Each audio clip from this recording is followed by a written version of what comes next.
Okay, this is WCO FM 103.5 on your FM dial, where people the wake-up call for the Women's International League for Peace and Freedom, and here's our host, Lori Hope. Thank you, Iris. We're here again on another beautiful, absolutely beautiful Wednesday afternoon. And so glad the air conditioning is working well this week. Sometimes it's not. But so we're very delighted to have two poets with us today. We're celebrating that next week is going to be a poetry festival in Carborough's famous poetry festival. So we're celebrating with two poets, Susan Spalt and Abigail Browning. Welcome to the Wolf Wake Up Call. I'm so glad both of you could come. Thank you. Thank you for having us here. So I'd like to start off, and since you're poets, before we read some poetry, maybe each of you tell us just a little bit about yourself and how you got interested in poetry and what that means to you, and whichever way you want to take that. Susan, why don't you go first? Okay. I started writing poetry, or appreciating poetry, when I was barely 5 or 6 years old. My mother wrote poems for me, many of which had to do with things I was supposed to be doing that I was not doing. But we read poetry back and forth to each other virtually for my whole childhood. And at one time we wrote letters to each other in rhyme when I was in school. So I learned how to appreciate poetry at a really early age and have essentially never stopped really liking poetry and loving being able to write it and read it and be around other poets. Oh, that's lovely. Yeah, good for you. Good for your mother. Abigail? Well, I grew up in Winston-Salem, not too far from here. And I remember loving the rhyme and the music of poetry, like Susan said. And when I was 6, I got a journal, and one of the first things that I wrote in that journal was a poem about my parents. And it sort of showed my brave and bold kind of personality, in that I said, I love my mom, I love my dad, but sometimes I get mad. At home I see my mom and dad coming to me. I guess because I know even if I had difficult emotions, they were still there to support me in that way. And I always gravitated towards the language and the play there all the way through college. I was an English major at Vanderbilt and had some great professors there. And then I went on to get my MFA. I was too scared for a while to apply, but went to UNC Greensboro, so I got to come back to North Carolina, and that started me getting back over here on this way. And I got my MFA there with some wonderful people. I would say they were some of the best years of my life, getting to write poetry in a program. And then I got hooked up with these wonderful folks at the West End Poetry Festival. Susan, always quite the leader of the pack. Well. And they're my poetry family now. That's true. That was wonderful that you found a group, when you're new in the community. But I guess being a poet, you sort of looked around for other poets, and lucky you found some good ones and Absolutely. supportive ones. Yeah, and I was just so blown away that Carborough had a free poetry festival. I'd grown up in Winston and been in Greensboro, and there are festivals elsewhere, but having just a free access to incredible poetry blew my mind. So they don't have that. Well, they have a Bookmarks Literary Festival, and they have other events, but nothing that I had been able to stumble upon like the one here. Wow. I mean, I knew it was wonderful to be around here, but it's always interesting to hear that, what other places, and some of them are bigger places, what they have or don't have. It makes you appreciate being here all the more. Mm-hmm. Yeah. True. Yeah. So both of you really started at a very young age and started writing at a very young age. So maybe poets do. Well, I wonder, will poets start so young, or maybe it just varies a lot? I think it really varies. I Yeah. mean, people come to poetry in many different ways. Yeah. And we get submissions for the panels because every year for the West End Poetry Festival we have a theme. And sometimes we'll get biographies that say, you know, this is something new for me. I started poetry later in life, and I found that I had a passion for it. And those are always exciting to read and to see them pursuing that. So I think for us, I think a lot of children love the rhyming of Dr. Seuss and of you know, great poets and Maya Angelou, and even from a very young age, but then for some reason are steered away from poetry of being too hard to understand. And for whatever reason, we weren't steered away from it, so we ended up staying with it. We're not easily steered. So true. I did a poetry class for our grandson in his 4-year-old pre-K class, and that was more fun. And the kids were not at all, they were rhyming everything. We wrote a poem about their day. And one of the greatest days of my life is when Felix said, "Grandma, I want more poems." Oh, I said, wow. "I'll buy you a horse, whatever you want." Whoa. Oh, that's powerful. Oh, that's wonderful. So- Well, you know, I remember when I was a kid, we had, and this is way back, I was a kid in the 30s, so it was way back, but they were these childcraft books. Oh, yeah, I remember those. Yeah, and they had some of these, and I forget the poet's names, but like the Owl and the Pussycat sailed away in a beautiful pea green boat, and they were very, very, I love the poetry there, and I still love that poetry, very rhyming, alliterative, a lot of color, and you know, you just can't beat that, an Owl and a Pussycat sailing away and Right. having a romance. So I loved it, but I just thought that's something in books. I never thought about writing it myself. It was something that somehow very special, talented people did in books. So you all were smart enough to realize that just you could pour out your heart or your thoughts or your feelings in poetry. Yeah. So you're both here and gonna be, maybe we can start reading some poems, or we can start Sure. talking about it, whichever way you wanna do it, or start talking about the festival. What, you wanna read some poems first and then we'll talk?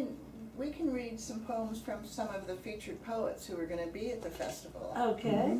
And by the way, that festival's gonna be next week. The festival, and on the 16th at Johnny's at 6:30, those of us on the Poets Council are going to read.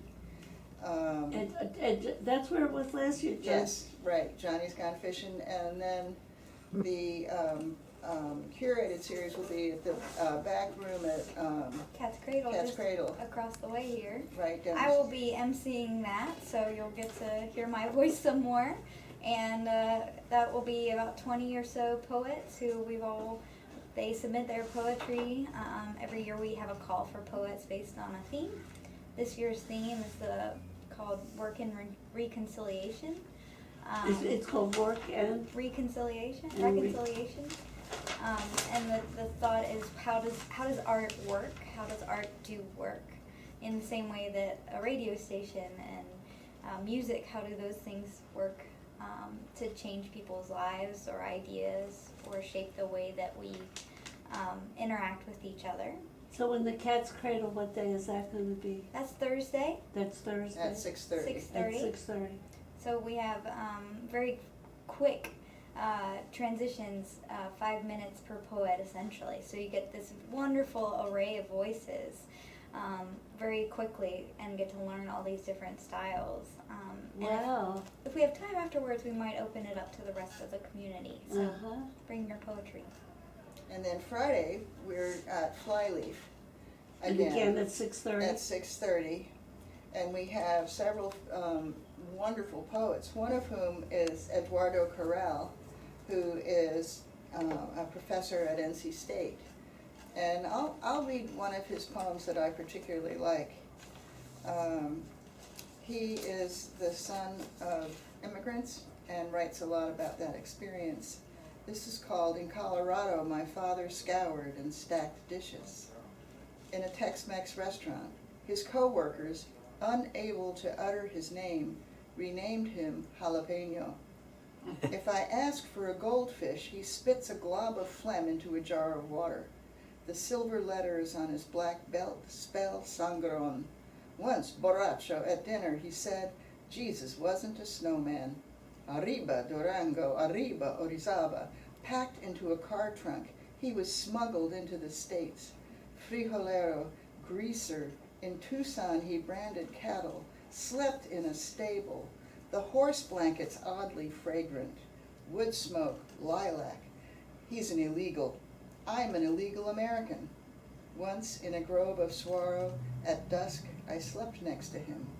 I woke up with his thumb in my mouth. No que no, tronabos, pistolita. He learned English by listening to the radio. The first 4 words he memorized, in God we trust. The 5th, percolate.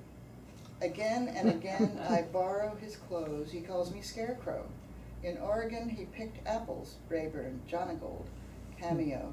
Nightly, to entertain his cuates around a campfire, he strummed the guitarra, sang corridas.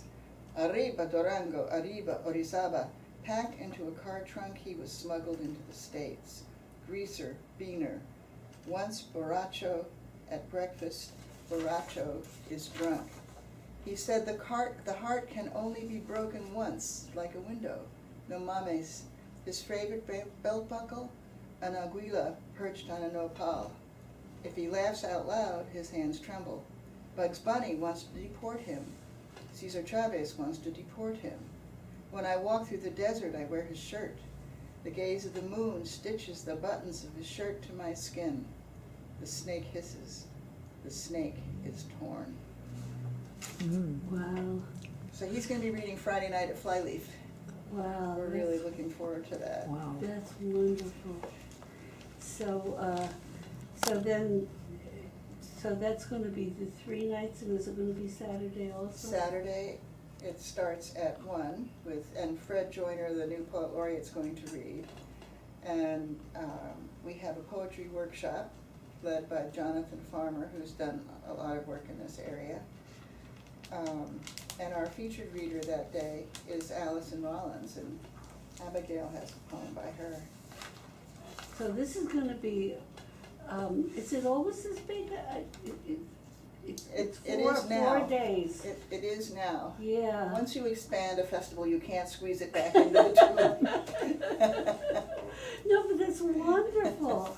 That's wonderful. So if anybody had to miss one day, there's still lots of That's right, poems yes. and poets waiting for you. Yeah, that's wonderful. So Wednesday night, Thursday night, Friday night, and Saturday afternoon. And we have something Saturday night as well. And Saturday night too. Oh, so it's a lot to look forward to. And you don't have to remember it all. You can look Yeah. at West End Poetry Festival. That's a good thing to put down. Yes, West End. West End Poetry I Festival. keep calling it the Carver one. Thank you for make sure so you're going to look it up. The West End Poetry. So that's the West End of Carborough. Yes. I guess, yeah. West End Poetry. West End is an old name for Carborough. Really? Oh, okay, it's west because it's west of that other. West of you know where. Yeah, you know where. Yeah. And we're also on Facebook, so you can find us there Yeah. and interact with us. You know, tell us what your favorite poems are, or Yeah. if you've been writing lately. We love to hear that. Mm-hmm.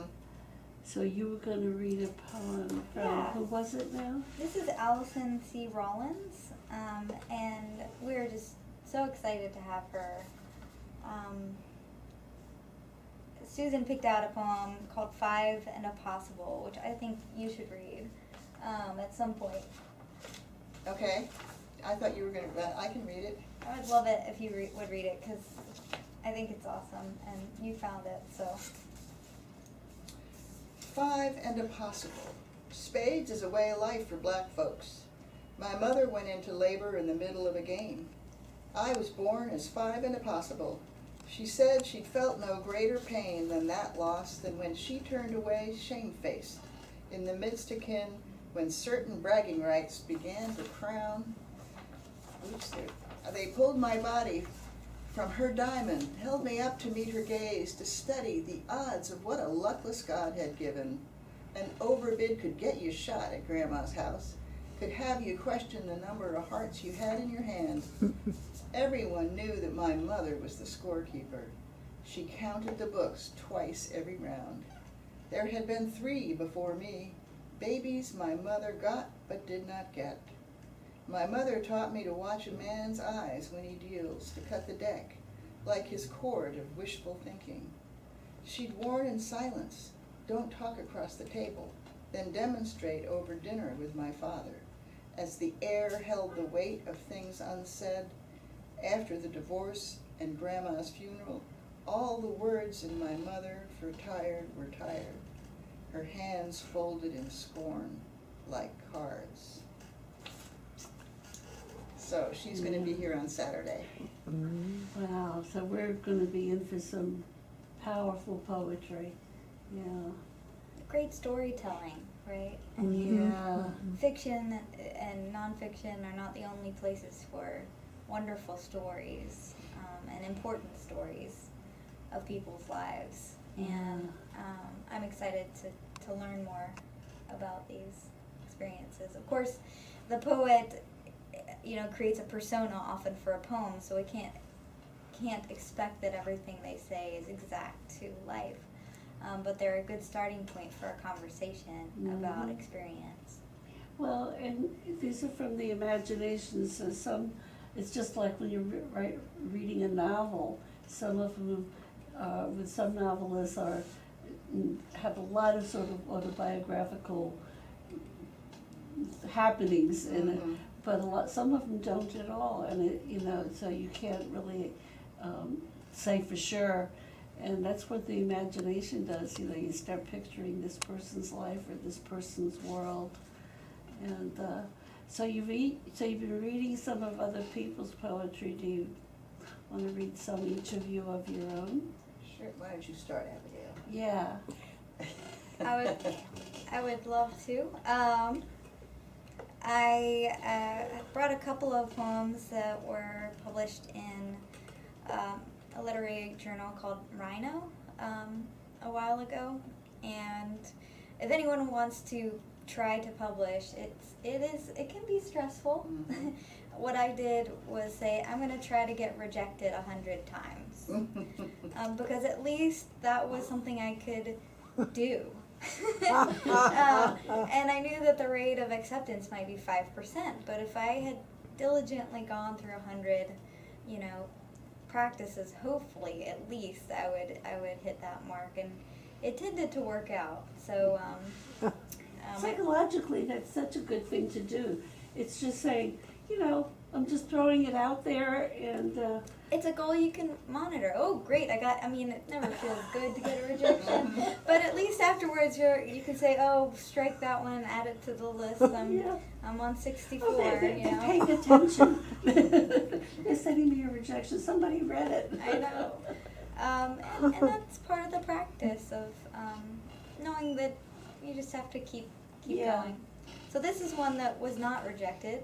Well, it was rejected, but it finally found a home, and it's called Shapes. Shapes. A line across my mother's chest, the purple ink of a surgeon's pen, a seam across the diameter of her nippleless breast. It must have taken time to grow comfortable missing the shape of herself. In the shower, the body unbalanced, reaching up to find the ridge and smoothness of what is not there. A bifurcated pair of anniversary earrings, red drops of garnet, one lost on the walk home from the restaurant, and the matte curve of a bare peach earlobe. Wow. I really like that. That's beautiful. It's beautiful. So We talked a little about, whether or not poems are autobiographical, and I'll share that this is more or less for me, in that my mother eventually had a double mastectomy. And, you think about how does that change the shape of our life, and how does that change the shape of our bodies. And those are things that I really wasn't able to ask her because she died when I was 12.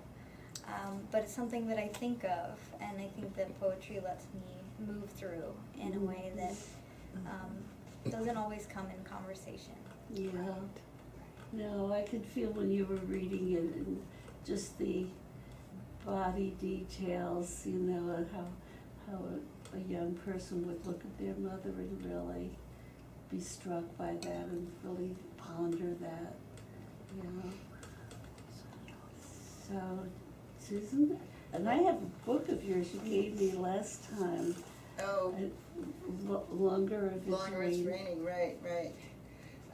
This is not in there, I haven't written it yet, but Okay. Becky has heard this. I think one of the things that happens with people and poetry is they think it's very hard to understand, and a lot of it deals with very painful subjects.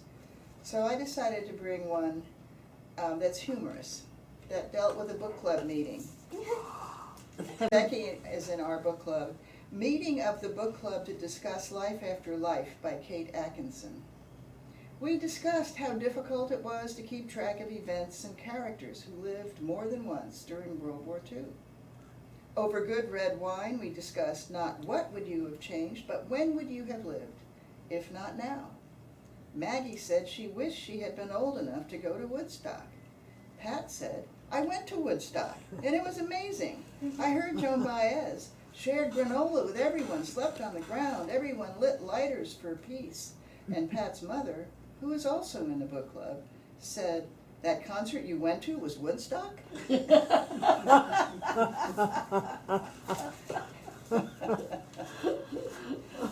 is autobiographical.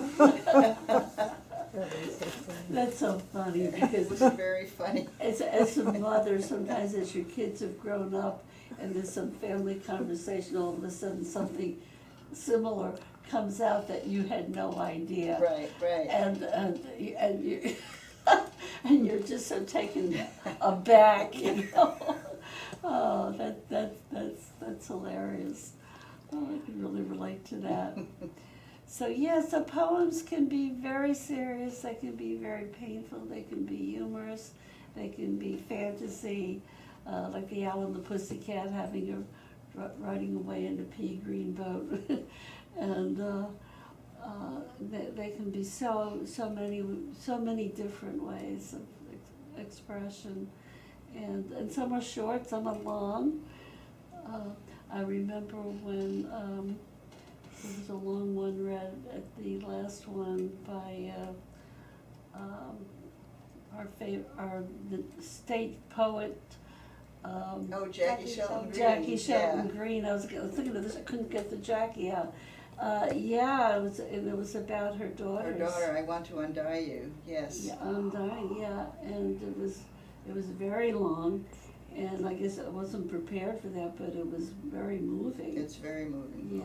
Yeah, I mean, it's interesting the culture that we have at the West End Poetry Festival, because I feel like it's very much a people's festival in that we care a lot about reaching out to everyone who has an interest in this kind of art and sharing and listening about stories, and not just say sort of the literary club of the masters of fine arts, because we know that experience is really what turns into words and what everyone can bring to the table. So when we have someone like Jackie Shelton Green, who's North Carolina's first Black poet laureate, and Carrboro has our first Black poet laureate, Fred Joyner, who's on the council as well, and they feel comfortable, sharing these things that they haven't shared anywhere else, even though they've read in hundreds of places. Mm-hmm. You feel like, wow, we've got something special that you don't want to miss every year. Yeah. No, it's very special, and just I tend to not read poetry often, but I particularly turn to it in times of strong emotions. And then I turn to it really a lot, you know, at times, or even just some spiritual things makes me turn to it, you know, some struggling with particularly what's happening in the world right now to kind of get a different way of looking at it instead of what the newscasts are on every day, and just to kind of go deeper. And so there's so many times that poetry, even if you're not a poet, that it can fill a real need to, and I think of it very so often as spiritual. Yes, I think that's Yeah, true. yeah. Even though it could be humorous, but it's still reaching out for something that art gives you, that beauty gives you, that to get out of the everydayness that little circles, little monkey brain goes around and around in. Yeah.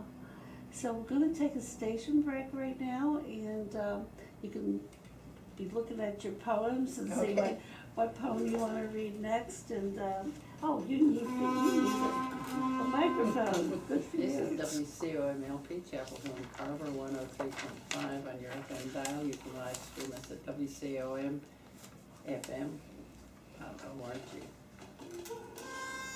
Okay, and I do have some announcements today. Ms. Miriam is back from Hawaii and is already telling me some things that I need to, and I'm very glad to have them, because a lot of times I say, oh, Eric, do you have, and I forget to look them up. So, okay, I just want to, this is not from Miriam though, this is one I got on an email. This is somebody that we had on our show a few months ago about the Fight for Her. So she sent me an email. The Fight for Her campaign hosted her HER summits all over the country recently, engaging over 500 participants in 10 cities. When she was on the show, she was telling us about that. It was coming up in because in Chapel Hill was one of the places they were having a summit. So in Chapel Hill there was over 30 activists, and they got briefings on the global gag rule, which was talked about in the program, and getting training. Also, our representative David Price attended and gave a very good talk. So that was really nice to hear from her that it was very successful. And then WILF, and the WILF is the Women's International League for Peace and Freedom, which is the host of this show. And the Raging Grannies have been supporting the Farm Labor Organizing Committee, known as FLOC, their monthly pickets outside Circle K companies to remove Vuse e-cigarettes. And they do that in order to pressure Reynolds Tobacco to negotiate contracts with FLOC to protect the farm workers. Everyone can call Circle K managers, look that up, to express outrage that they continue to use e-cigarettes. And on October 18th, FLOC and other labor and justice organizations will join with the National Lawyers Guild, who will lead mass demonstrations at Circle K in Durham. This is October 18th at 3301 Guest Road, and that will be on the 18th. And they're usually at 6 o'clock. I didn't write down the time, but they're usually around 6 o'clock. And if you want carpool, call Miriam Thompson at 917-825-0884. Then that was on the 18th. On October 14th, before then, at 6:30, there's going to be a wage theft protest to gather at Lowe's parking lot next to the UNC clinic. and APOYO, A-P-O-Y-O, which is a local immigrant rights and protection network. And people are gonna drive a short distance from there to the home of an unscrupulous business owner who has not paid a worker he hired, has not paid for 5 months and owes him $3,100. So for more information about that, again, call Miriam at 917-825-0884. So this is a way can help immigrants. There's ways to help farm workers, so that keep that in mind. And you can look up Flock and get more information. You can look up APOYO, Apoyo, and get more information. Or you can call Miriam and get more information, 917-825-0884. She would love to hear from you. Okay, back to our poets. We have Susan Spalt and Abigail Browning, and I'm Lori Hoyt, and we have Chris Carlson on the camera today, and of course Iris from keeping the whole thing together and making sure it gets sent out to the world, and we really appreciate that. So, okay, Susan and Abigail, back to poetry and the West End Poetry Festival. Well, we have, as we've said, 4 days. Parts are all of 4 days with really fabulous poetry. And on Saturday evening at Second Wind, the Sacrificial Poets are going to be hosting an open mic. And I don't know if any of you have heard, or anyone out there has heard the Sacrificial Poets recently, but they use a different style of poetry. It's really spoken word poetry, and they are so exciting to listen to, because they make it into almost a word dance the way they read it.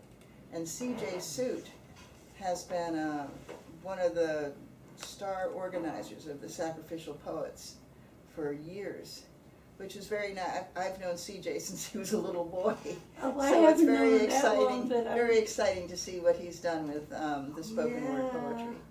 Yeah, and I'm so glad he was out of town for a while. And the Sacrificial Poets, they used to be at Flyleaf pretty regularly. Yes. And I love their way of doing it. It's with so much emotion. And you're right, it's dramatic poetry and so much feeling in it. And that's delightful to hear them again. I've missed them. And thank you. That's going to be a highlight for me, I know. Yeah, we're looking forward to it. Yeah, good. So, gosh, and I think I have one of his, I think he gave me, and I haven't played it in quite a while, a little tape of some of his poems. Mm-hmm. Yeah. So, okay, so I'm getting all geared up for poetry, having you two here, and I hope we're gearing up and getting, whoever's listening, getting excited about this poetry festival coming. So let's have some more poems. Who wants to read either one of your own or one of somebody who's coming? I'll read one of my own. I recently I lived in Italy when I was a teenager. Oh, that's all. Tell about your book. So I've been talking about doing this for 10 years probably, and I finally wrote a memoir of the years I was in Italy. It's called Back When We Were Italian. I lived there from 1957 to 1961. I was 12 when we went over. I left a tomboy and became a signorina. And then my dad worked for an oil company, so we were over there for that. And my whole life changed. You know, we went over by ship, and it was never the same since. And you went in 57? We went in 57. It was only 12 years after the end of World War II. Italy was not in real good shape. So you know that at that same time in 56, I went to Greece because my husband was, and I was older than you. I was in my early 20s with 3 kids. wow. And he was over in Turkey for GE, and so I couldn't be where he was. It was a big secret. So I was in Athens on my own. And you're That's right, this tough. was, people don't realize after the Second World War, both Italy and Greece had wars with the communists. And so they had civil wars that left them in even worse shape than people who, it was a very hard time, but it was also a wonderful time. Italy, and I look back and it was at the time it was difficult, but I feel like it was such a gift, and I just spent time in Italy with one of my oldest friends is an Italian woman who I've known since I was 14. Ah, And another woman, Stefania, who I've also known since I was 14. And we had a really nice visit. And so this is a poem I wrote recently about sort of memories. And some of you may know the song Volare, which was sung by Domenico Modugno. And in the English translation, it's kind of a stupid love song. But what it really means in Italian is, and the words in Italian is that you dream of things that you would really like to have happen, a way of life that may have disappeared and that you can't get back. And so it's really about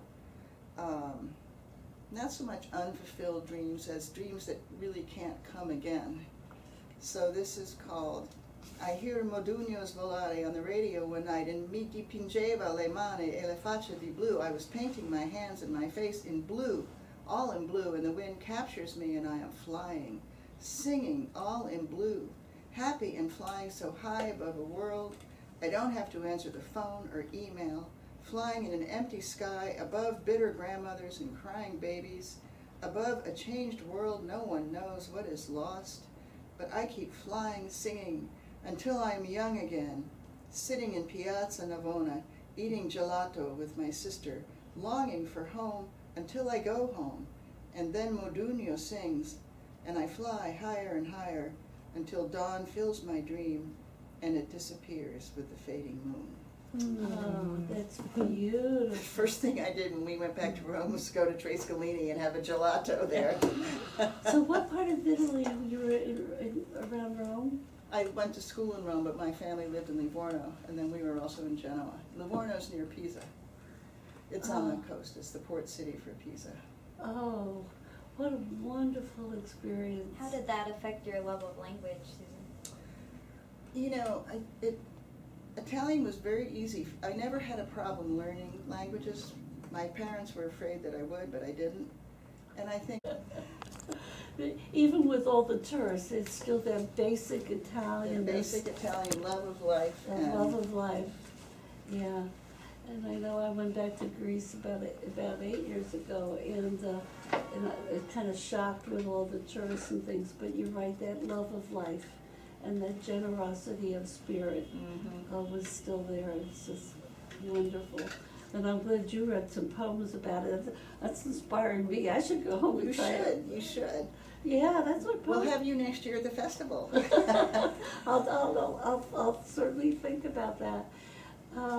And Abigail, I think we'd love to hear another poem from you. Sure. So I also,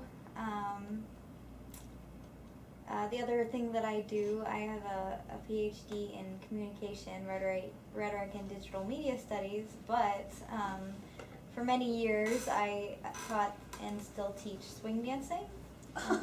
I know. So I love the music of the era. I love a lot of things about the era. There's certainly a lot of problems that get passed down when you bring the culture forth of it. But I do love sharing the dancing of that time period of the 30s, 40s, and 20s. So this poem is imagination poem, a fantasy poem, I guess. Thinking about 1942 and what it would be like to be in that time, but not from an idealistic way, just imagining sort of some of those shapes. Being a young person dancing at that Yeah. time, yeah, swing was really Did you do any swing dancing? It's a little later for you, but no, very little.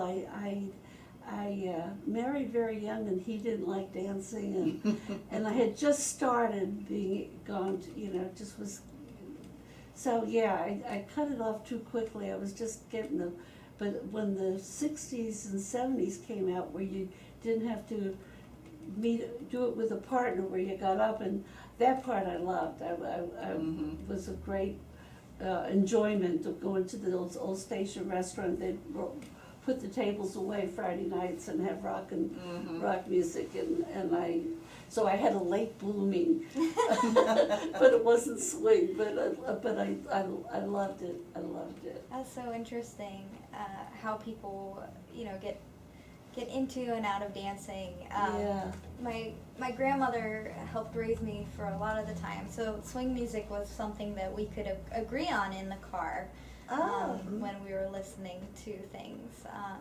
And as a teenager growing up with her, it was we hit we had some clashes, but it wasn't about music in that way, because we could do that, sing swing music and musicals was what connected us. But this is sort of an imagining, and it's called Hosiery, 1942. 2 long tan seams, the straight-legged surprise of the past. Who doesn't desire an unexpected line leading to the heel?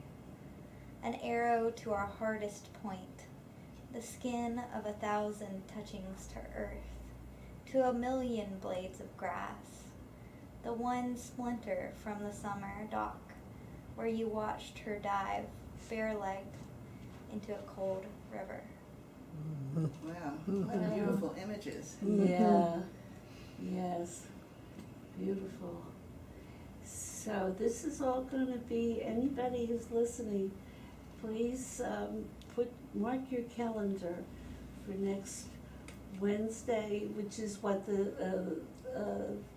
Thursday it starts. Wednesday the 16th is when Wednesday it the starts, 6:30 at Johnny's. Johnny's Gone Fishing. And Johnny's Gone Fishing right down the road here on West Main Street.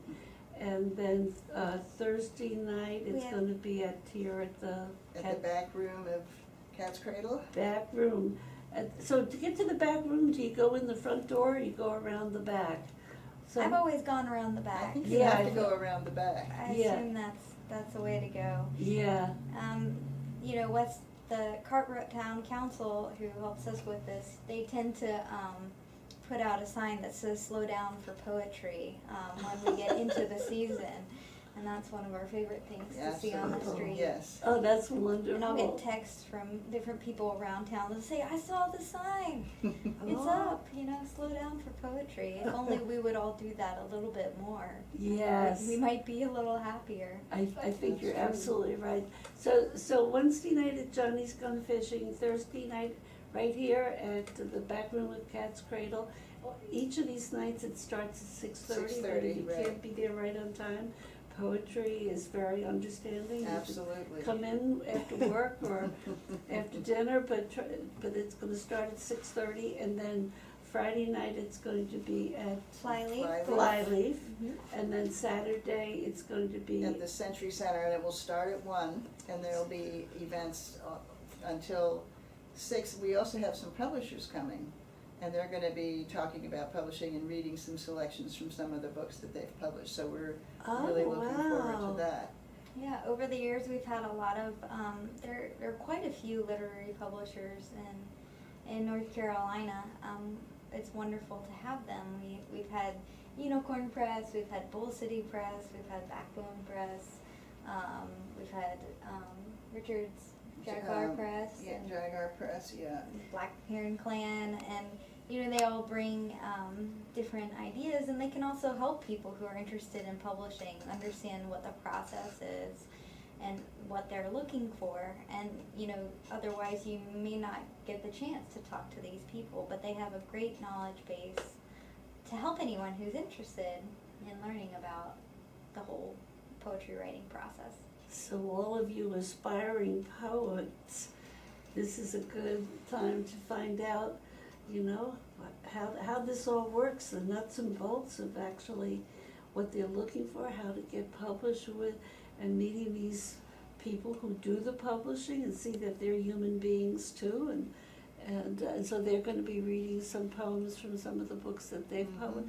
This is going to be so exciting, just wonderful. So that's going to be 1 to 6 at the Century Center, and then we go over to Second Wind, Second Wind, which is, oh, yeah. right just down the street a little bit, right next to Armadillo Grill. Yes, right down, okay, Second Wind, and that's gonna That's be the some, after party. That's the after party. The after Open mic party. after party with sacrificial and poets. some of my very favorites are Sacrificial Poets, and I'm delighted to hear that C.J. Seward is back in town and doing his magic and getting these Sacrificial Poets organized, and oh, this is the whole thing is such a gift, and I just want to thank you, Susan, particularly, who every year you're getting it must be like herding cats, maybe, but not Sort of.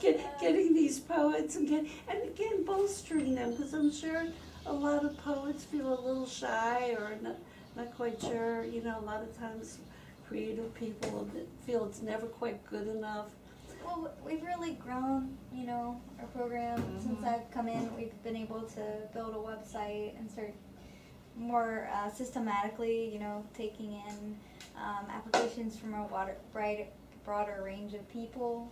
And, you know, the Poet Laureate changes every 2 years, which is wonderful, but it also means there's a little bit of a change in management, and so it's always interesting learning those different styles. Yep. But the town has also grown with us, you know, they keep saying they love it and they want to invest more in it every year, and so And we can't thank the town of We can't, Carrboro yeah. enough. They have just really been so supportive of us, and right along, even in the years and at times when we really were a little on the clueless side when it came to trying to get this together. And we really very much appreciate their support. We couldn't do it without that. And it's wonderful to live in a town like this that really does appreciate poetry, because I'm sure not every place does, and realizes how essential these arts are to bring something into our lives besides the everyday stuff. to that point, you know, the mayor will be opening the remarks at the festival, and also we have been invited to read at every board of aldermen meeting, which we've been doing for a couple years now. Yeah, we've been doing that. And instead of opening with a prayer, they've asked us to bring a poem. Oh, that is lovely. And so, you know, we've all gone, and, you know, we get to choose something that we want to set the tone for the day, or it might be something we've written or something we want to bring forth. But it's a way to bring that art into the public life. So this is that they have you read a poem at the beginning of the alderman board meeting. That is so cool. That is, you know, and the way for you all to get to know your aldermen and for them to get to know you, which builds those relationships, which really then helps when you're needing support, and I'm sure that helps them be able to promote Carrboro as a city of light that promotes this kind of wonderful thing like poetry, in spite of all the modern technology and all the stuff. To me, I just love hearing poetry.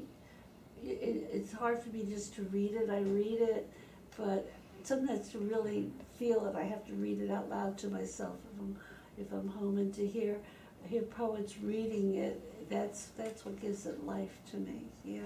Yeah, I mean, it has been and always has been an oral tradition where it's meant to, you know, the vehicle is the body, and it comes through you know, the lungs and up through the sounds that we can make, and we write to hear it as well, because the sound matters. Yes. And so getting to share that on the radio is great, because obviously sound matters here too. Yes. Absolutely. Well, I think that means it's time for each of you to read us another poem. Would you like to read one, Abigail? I'll let you go first, and then I could read Jacida's. I have another humorous poem. I've been Okay. trying to, the news has been so difficult that I find I'm trying to write humorous poems. And this, I was at a workshop where they were, well, I'll let the poem tell you what it's about. The meditation leader says, find your center. Look deeply into your center. I find my center, look deeply into my center, and I see an old coffee pot, a pewter mug with tooth marks from a dog who thought it was a toy, photographs of beloved children, some now grown, some still growing, laughing, smiling for the camera, old spilled on recipes, my old passport, a car registration, an Italian-English dictionary, old shoes, an antique toaster, a faded bouquet of daisies from my wedding so long ago, a cockle shell, a shark's tooth, unfinished poems, a Band-Aid, and a map leading to a meditation center.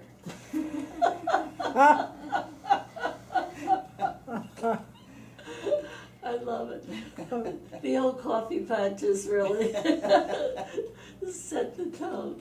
Oh, that's great.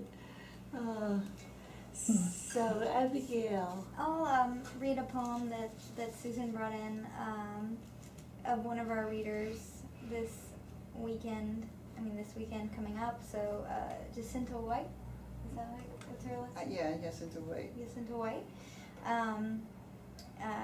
wrote this poem, and it's called For David. At Baptist Hospital. Each week you tell me you want to write, but erasing is what you do. Your fingers rushing across the white-lined paper, rubbing marks away as a dad brushing grass from his young son's jeans or hair after missing a football midair. Tell me, are you the son or the father? Or do you feel as neither here, surrounded by strangers poking and pulling for blood, while I sit with the poise and beauty of poetry folded on my lap? All across from it all, the tray of half-eaten food, the roar of monitors speaking for you.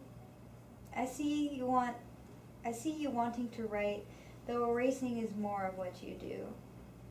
Holding my breath like you, needles approaching your arm, I am waiting for a word you will find safe. Any word, you say, is fit to stay.